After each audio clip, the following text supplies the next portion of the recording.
Fala galera do Vascão, bora reagir a mais um vídeo aqui do SBT Sport Rio, trazendo as últimas notícias, as últimas informações e analisando o mercadão da bola do Vasco da Gama, que tá deixando o torcedor aí meio sem saber o que vai acontecer na verdade, né? Mas a SAF vai ser vendida, as coisas no final das contas vão acontecer dentro do Vasco. É só questão de tempo para o torcedor ter aí os pauzinhos sendo mexidos, até porque geralmente as coisas acontecem no mês de fevereiro, né, pessoal? A gente ainda está no dia 8 de janeiro, tem muita coisa, muita água para passar debaixo da ponte. Deixa o like, se ainda não é inscrito, se inscreva no canal e bora pro game.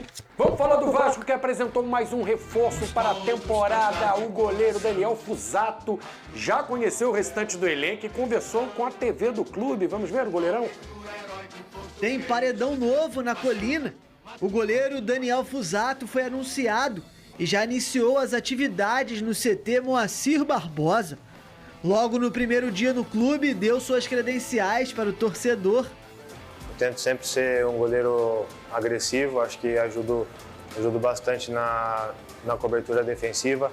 Gosto também de tentar ajudar ao máximo nas bolas altas, nos cruzamentos. Elogiou também o titular Léo Jardim em uma dupla de goleiros com passagem pela Europa. Conheço o goleiro que ele é, das suas qualidades, estou muito feliz de poder compartilhar o dia a dia com ele, com certeza vai ser de grande crescimento tanto para mim quanto para ele. Um reforço que chega ao Vasco feliz após 8 temporadas no exterior e espera dar alegrias para a torcida, que apoiou muito a sua contratação nas redes sociais. Apresentado, né? Oficialmente, né? A gente já falava aqui da chegada. Anúncio oficial. Lucas Oliveira, zagueiro chegando. A gente falou do goleiro. Tem esses dois anúncios e outros para chegar aí, Pedrosa. Sim. Quem tá para chegar mais o torcedor, essa época fica ansioso. Quer te ouvir, Pedrosa. Sem dúvida. O Vasco tem uma negociação bem encaminhada com o Lemos, uma informação que a gente trouxe aqui na segunda-feira, que a negociação estava acontecendo de forma exclusiva. E ontem eu tive a confirmação de que a expectativa do Vasco é assinar com esse zagueiro ainda nessa semana. Maurício Lemos, uruguaio, ex-Atlético Mineiro. Perfeito. Jogador que foi muito importante no Atlético Mineiro em 2023. Sob o comando do Filipão, foi um dos melhores zagueiros do Brasil. No ano passado não teve tantas oportunidades no Atlético Mineiro porque brigou com o treinador Gabriel Milito e ficou fora da lista de relacionados diversas vezes. Teve uma conversa com o Vasco para vir no meio do ano, mas tinha alguns valores a acertar com o Atlético Mineiro. E a informação que eu recebi ontem é que o Vasco fez uma proposta de empréstimo e o Atlético Mineiro já aceitou. O Lemos também acenou positivamente para essa vinda, só que tinha essa concorrência do Grêmio e do Peñarol, que também chegaram pesado. Então o Vasco está naquela realmente stand-by, bem encaminhado, bem otimista para a chegada do Lemos já nessa temporada. Outro ponto que o Vasco tem buscado, inclusive falado pelo Fábio Carille ontem em entrevista coletiva, é sobre um ponta, tanto direita quanto esquerda, mas principalmente um extremo esquerdo. Então eu tenho 3 nomes aqui que o Vasco tem um interesse de fato. Um mais quente e outros mais em outro estágio de negociação. Conta pra gente. Primeiro, Wanderson, jogador que o Vasco fez um empréstimo ao Internacional, fez uma proposta de empréstimo. O Inter negou prontamente, porque foi uma proposta somente de empréstimo. Então, o Inter quer uma venda de 3 milhões de dólares pelo Wanderson. O Vasco não pretende comprar o Wanderson nesse momento. O que o Vasco pretende, até porque o Inter contratou o Vitinho do Red Bull Bragantino, está próximo do Vitinho do Red Bull Bragantino e já tem o Wesley na posição, o Vasco está naquele esquema de, estou monitorando, porque esse jogador vai se tornar a terceira opção e deve fazer uma proposta de empréstimo, pagando pelo empréstimo e dividindo salários. O Wanderson tem um vencimento aí de cerca de 800 mil reais. Eita. E o Vasco não pretende pagar esse salário no valor inteiro. O outro jogador, Coelho, a pedida inicial do Atlético Paranaense era de 6 milhões de dólares, agora baixou para 5 milhões de dólares. Então o Vasco também monitora esse jogador. Definitivo, exatamente, né? Monitora para comprar. É um jogador que o Felipe gosta muito, que a diretoria gosta muito também. E o outro, mais distante, mas que o Vasco também fez uma consulta, informação exclusiva que a gente trouxe ontem também lá no canal do Pedrosa, é o Vitor Sá, conhecido da torcida do Botafogo. Tava no Botafogo. Ponta esquerda, tá no Krasnodar da Rússia, é o líder do campeonato russo e por isso, nesse momento, essa negociação é muito difícil, é quase inviável. Mas o Felipe ligou, ouviu que o Vitor Sá teria até o interesse de voltar ao futebol brasileiro, tem pessoas aqui da família dele que moram no Rio de Janeiro ainda, enfim, é um jogador que para mim seria uma boa contratação, mas nesse momento não tem nada encaminhado, porém as conversas existem. Vitor Sá seria um bom nome, foi bem no Botafogo, né? Um jogador que faz gol, joga no lado de campo, aberto na esquerda, pelo menos no Botafogo atuava, mas assim, muito rápido também.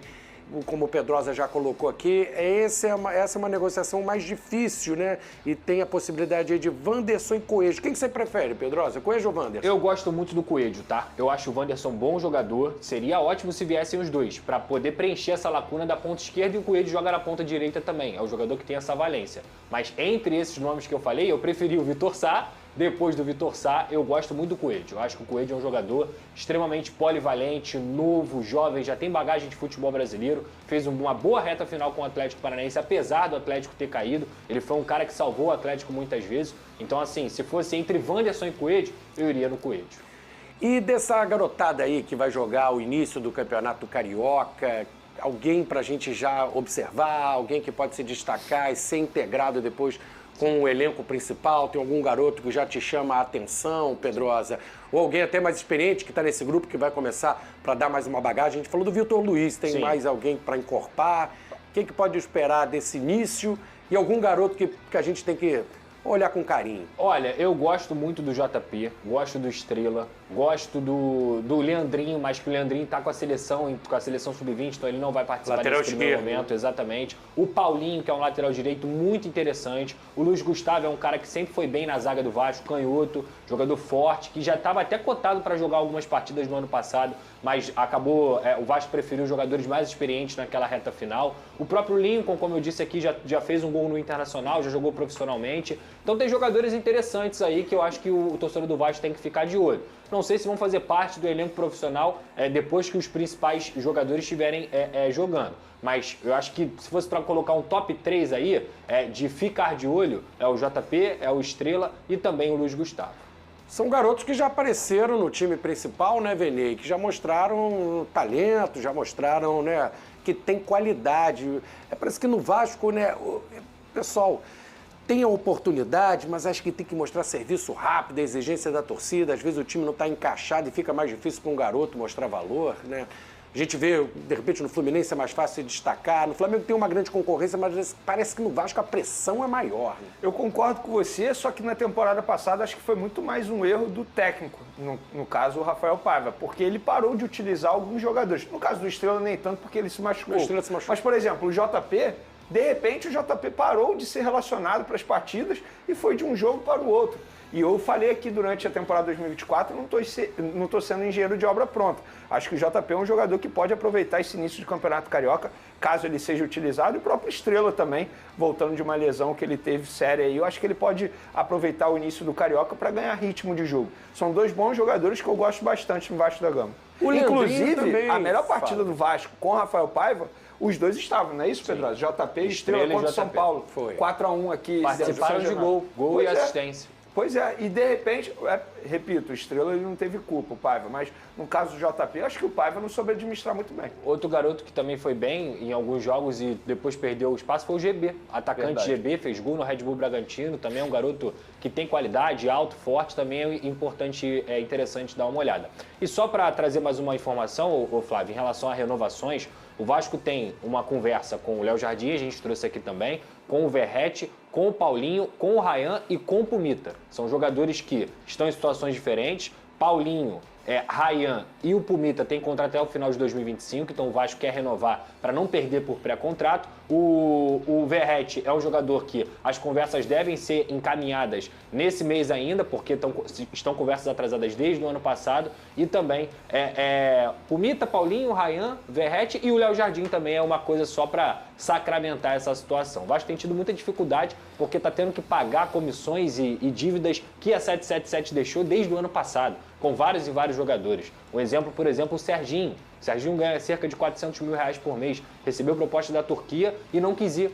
50% o Vasco pagaria e 50% o time da Turquia pagaria. Ele recusou, está ganhando bem, está no Rio de Janeiro, ninguém obrigou o jogador a assinar contrato, ele tem o direito de recusar, né? É um erro de quem fez o contrário. Jogou pouco também, né? A culpa não é do jogador. O jogador tem Beleza, eu no lugar do jogador não Tem ficaria numa zona de conforto. É muito fácil eu falar isso aqui sentado. Mas, gente, culpar o jogador nesse caso é igual culpar o Carlinhos lá no Flamengo. Não tem culpa nenhuma. Não tem nada com isso. Olha, vamos falar do Botafogo enquanto o time principal. Reforços para o Vasco. Mari Pereira. O Carille disse que o elenco, o grupo é forte, mas quer potencializar. Sim, acho que ele tem razão quando a gente olha para o ano passado do Vasco. O Vasco também oscilou. É claro que perde o Paulinho muito cedo, isso de fato impacta na equipe. Era um jogador muito importante para aquele momento. O Vasco precisou ir ao mercado, mas precisou lidar muito com o extra-campo, né? Com o Pedrinho, com a 777. Vira esse ano também tendo que apertar um pouco financeiramente, não pode se jogar no mercado projetando uma temporada melhor, projetando, enfim, fase classificatória de Libertadores, né? Pensando alto com o Vasco. Então, o Carille, ele tem essa missão de, com os jogadores que ele tem esse retorno dentro do elenco, como ele cita, de lesão, e pontualmente buscando algumas peças, de tentar algo para o Vasco na temporada que não seja apenas ficar naquela zona intermediária ou de rebaixamento. O Vasco deu um salto muito grande com o interino, com o Paiva ano passado, mas eu acho que ter uma estabilidade para o ano do Vasco um pouco mais acima do que a régua para baixo é o grande desafio. Para o Pedrinho equilibrar tudo que o Vasco vem passando com a SAF, com a possível venda da SAF novamente, e agora com o trabalho do Carille. Bira Leal, ele quer zagueiros e pontas, é isso? É óbvio que com o passar do tempo mudam os termos. Por exemplo, atacar, quero jogador para atacar profundidade, para empurrar. Ele quer pontas, é isso? Ele quer pontas até porque ele usa muito pontas, né? O Carille pegou uma fama de retranqueiro e ele é um técnico que realmente defende muito a ideia de times com uma retaguarda bem montada. Mas... E não é ruim, né? Não é ruim. Mas nisso muita gente pegou uma imagem do Carille de ser um técnico que vai montar um time que fica todo lá atrás, todo na defesa e sai no contra-ataque. Os times dele, em geral, não são assim. São times que até ficam com a bola no pé. O problema do Carille é que os times não sabem muito o que fazer com a bola no pé. Ele fica com a bola no pé, mas não sabe o que fazer com ela. Então, nisso, por exemplo, até falou de não descartar Payet e Coutinho. Ter um deles que seja, um Payet ou um Coutinho em campo já pode ajudar. Porque mesmo que o Carille tenha essa dificuldade crônica nos trabalhos dele de fazer o time saber o que fazer com a bola, o Payet sabe o que fazer, o Coutinho sabe o que fazer. Por si só, né? Agora, mas você fala os times do Carille em geral, por exemplo, quando você fala do Santos do ano passado, concordo com você, mas o Corinthians, campeão brasileiro e tricampeão paulista, não sabia o que fazer com a bola? Então, o Corinthians, campeão brasileiro de 2017, sabia. O de 18, o campeão paulista de 18, o campeão paulista de 19, já sofria mais. O de 18 ainda tem um pouco, ainda tem alguns bons momentos, mas teve um momento que o Carille até joga sem centroavante, né? O Jô tinha saído, daí o Corinthians joga sem nenhum centroavante, né? Que até se chamou de 4-2-4, com o Rodriguinho e Jadson no centro. E o de 19 já tinha muita dificuldade. Já tinha dificuldade, ganhou, mas assim, era um time que sofria muito para criar. Né? Então, o de 19 era a quarta força? Ou foi o de 18? Não, foi o de 17. 17 era a quarta força. Então, o time do Carille, os times do Carille sofrem com a bola no pé. Então, ele gosta do ponta porque o ponta abre o jogo. Sim. Abre o jogo para cruzar a bola. Ele dá possibilidades, né? Que é um time sem muita imaginação. O Vasco jogou assim durante um tempo também, não com ponta. Mas com essa bola que vem da esquerda, muito na figura do Piton. O Puma pela direita. Então, acho que o Carille quer... Agora, são duas coisas que para mim são contraditórias. Ele quer ponta, ok, e ele não descarta usar Coutinho e Payet. Ok, só que é uma coisa ou outra. Eu não consigo ver o time com pontas, mais Coutinho e Payet. E mais o Verratti que não vai sair do time. Não dá. E ainda assim manter um bom sistema defensivo. Então não dá, não vai rolar, entendeu? Acho que pode até ter uma formatação com Coutinho e Payet juntos e uma formatação com pontas. É uma coisa ou outra. As duas coisas juntas, assim, até porque daí sim vai dar aquela coceira no Carille de o time tá muito desprotegido, ali não dá, né? E daí acho que não vai casar muito. As tentativas de Coutinho e Payet no ano passado foram muito ruins, né? Não deram certo. Não. Os dois juntos. Pela questão física, né? Não é isso, Eugênio? É isso. A equação é muito difícil de você resolver, solucionar. São dois jogadores que têm talento, indiscutível talento, só que não conseguem entregar no sem a bola. O Coutinho quase não consegue jogar, na verdade, né? Tem muita dificuldade para estar em campo.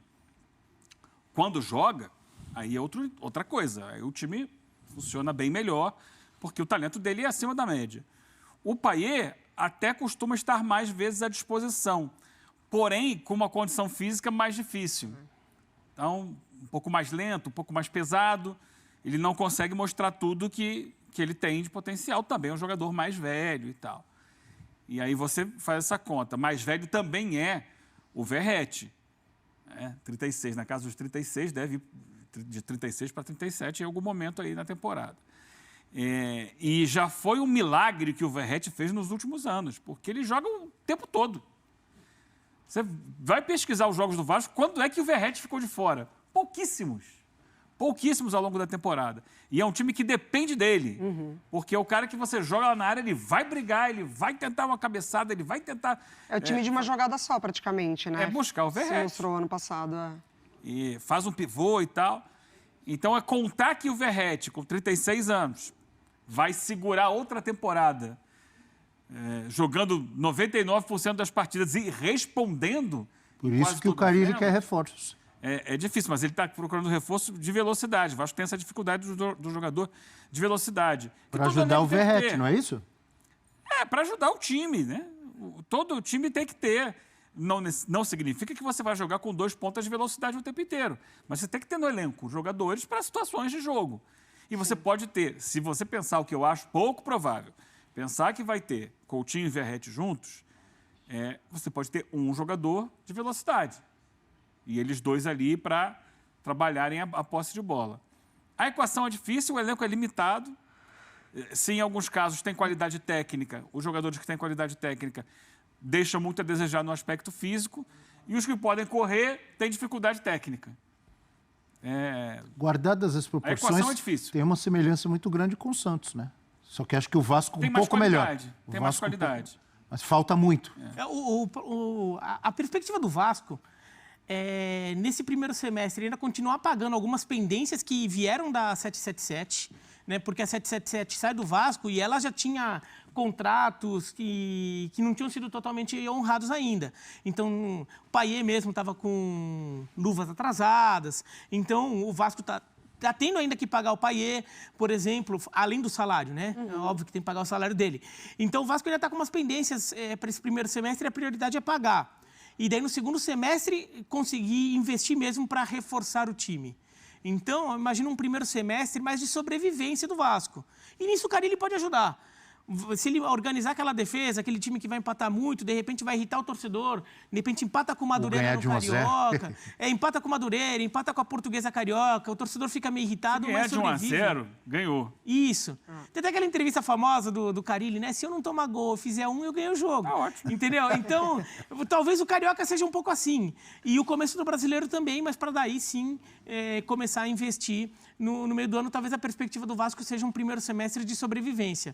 Agora, para colocar Coutinho, Payet e Verratti ainda no time, eu tentaria imaginar um cenário que só consigo só para Campeonato Carioca, contra um time bem mais fraco. Ou nessas fases iniciais da Sul-Americana, que você pega times mais... Seria, por exemplo, 3 zagueiros, daí na frente, um 3-4-2-1, que é um sistema que tem sido usado mais na Europa, né? 3 zagueiros, daí 4 na linha à frente sendo, por exemplo, Piton e Pumita, só que eles teriam que voltar. Claro. Tem que defender. Mais 2 volantes...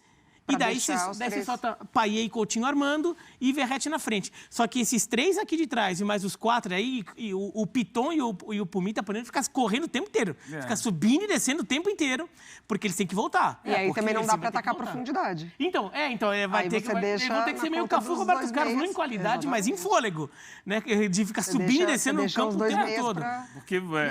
Payet e Coutinho não darão essa velocidade. Não, então... Eles vão controlar bem a posse de bola, vão distribuir o passe, mas vão dar o passe para quem? Aí tem que ser pro lateral, o lateral vai ter que ir e voltar. Acho que para jogos mais fracos de Sul-Americana, Campeonato Carioca, dá para fazer isso, por quê? Porque o adversário é mais fraco, você vai ficar muito mais lá na frente, então os seus alas ali não vão ter que ficar descendo tanto. porque você não vai ficar tão atrás, né? Agora, o jogo do brasileiro que é mais lá e cá, aí, coitado, os dois lá vão morrer. A gente tem provado aí que não funciona. Até aqui não funcionou e não acho que vai funcionar. É um ou outro. Aí você pode usar revezando. A gente tem um campinho com um provável time do Vasco e também com as opções que tem neste momento o Fábio Carille ainda. Tem o Léo Jardim, que é um goleiro que faz diferença. É um goleiro que ao final do campeonato de 38 rodadas você fala, olha, tem uns 7, 8 pontos aqui que a gente conseguiu porque o Léo Jardim salvou o jogo aqui, salvou o jogo ali. Ou mais, Ou mais até. O Santos não tem esse goleiro neste momento. 8 jogos. Né? Então faz diferença. Não tem o centroavante como o Verratti. E que é outro cara que... Meias, é outro cara, nesses meias como o Payet ou o Coutinho. Né? O Verratti é outro cara. Você vai, ao final de 38 rodadas, você olha, caramba, esse jogo aqui, a gente não jogou nada e conseguiu ponto por causa dele. Né? Aquele 1-0 que ele achou uma casquinha de cabeça, aquele outro ali que a bola sobrou, ele empatou um jogo que estava perdido. Né? São jogadores que fazem diferença. Né? O Vasco tem mais. O Piton valorizado. O Piton é o jogador que faz o cruzamento pro Verratti. Sim. É um cara que chega ali muito nós temos um companheiro que se empolga muito com esses passes de Piton para Verratti. Se empolga bastante. E se você for olhar até... Dodô da Colina?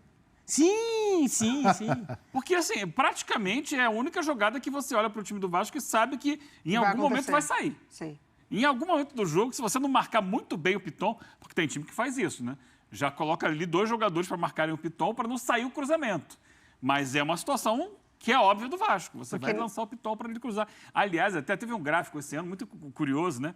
É uma empresa de estatística que fez o gráfico dos passes mais comuns nas equipes. E os do Vasco eram para a ponta esquerda e cruzamento. Os passes do Vasco mais comuns eram buscando o Piton e o Piton cruzando na área. Até porque não há esse equilíbrio, né? Não são os dois lados do campo que trabalham muito bem servindo o Verratti. É o Piton. Já que ficou marcado, entrou para a história aquela avaliação de muita gente da mídia de que aquele Corinthians de Fábio Carille, antes de começarem as competições, era no colo de Mari Pereira. O Vasco é a primeira, a segunda, a terceira, a quarta, eu acho que quinta? Pensando em Flamengo, Botafogo, Fluminense indo no mercado, também nomes interessantes, mas também com um treinador que gosta dessa parte defensiva do jogo, de montar equipes seguramente defensivas, eu acho que o Vasco ainda é a quarta força, nesse sentido. O Flamengo não precisa nem contratar para já se colocar ali em primeiro, o Botafogo também brigando por esse posto, vindo de uma temporada espetacular. Fluminense melhor estruturado, acho que o Vasco entra nesse quarto lugar. Eu concordo com a Mari. Tem como fugir disso? Eu concordo, mas eu não acho... Antes de começar, o que você vai falar? Eu concordo, mas eu não acho... Neste momento estamos aqui... Que dia é hoje? Dia 8 de janeiro. Está mais próximo do Fluminense, você vai dizer? Isso, mas mais porque o Fluminense está com muita mudança. Acho que o Fluminense está mais perto do Vasco do que mais perto do Botafogo. Isso, exatamente. Mas porque o Fluminense está com muita mudança. Então, acho que o Fluminense é um time melhor, mas acho que o Fluminense sofreu mais que o Vasco no Brasileiro. Né? O Fluminense foi até a última rodada para cair. O Vasco teve um brasileiro, assim, até tranquilo, de meio de tabela ali, não sofreu muito de rebaixamento. Milagres do Paiva. Exato. Mas o Fluminense Por outro lado, o Fluminense estava na Libertadores, chegou até um mata-mata. No papel, o Fluminense tem um time melhor. Agora, um time que para a temporada que vem, para a temporada que está começando agora, deve mudar bastante em relação ao que vinha sendo nos últimos anos ali, com aquela base do Diniz, mesmo quando o Diniz sai e entra o Mano, o time ainda é aquele lá. E agora o time vai mudar... Talvez mude bastante. Então, o Fluminense é um pouco de incerteza ali, mas o potencial é muito maior que o do Vasco neste momento. Apesar dessas incertezas, se você for ver por jogador, ainda tem Arias, Ganso, Thiago Silva, Fábio. São jogadores, sim. Mas realmente, também você coloca um ponto de interrogação. Como virá o Fluminense em 2025? Mudanças, não sabemos, sofreu até a última rodada. Ainda assim, eu coloco acima do Vasco. Não, eu vejo o Vasco no momento como quarta força. E como zerou agora a temporada, né, que terminou a passada, o Fluminense entra zerado, também não entra com aquela pressão de rebaixamento, que é uma coisa que prejudica o clube, né? Sim. Tá com aquela pressão da classificação, o time entra mais nervoso, entra não podendo errar. Agora o Fluminense joga mais leve e talvez possa jogar um futebol melhor. Eugênio Leal. Rapaziada, o Vasco precisa se montar para essa temporada, né? Porque essa temporada de 2025 vai ser mais difícil do que a de 2024. A de 2024 eu já previa também, né? Eu acho que todo mundo conseguiu prever que ela seria a mais difícil de todos os tempos do Campeonato Brasileiro. Tão mais difícil que a gente teve aí um Bahia no G4 durante um bom tempo. A gente teve um G4 com Fortaleza terminando aí em quarto ou quinto colocado, né, no Campeonato Brasileiro. Deixa eu até dar uma olhadinha aqui para a gente ver o que deu aqui no Campeonato Brasileiro nessa temporada 2025. Eu já até meio que esqueci, né?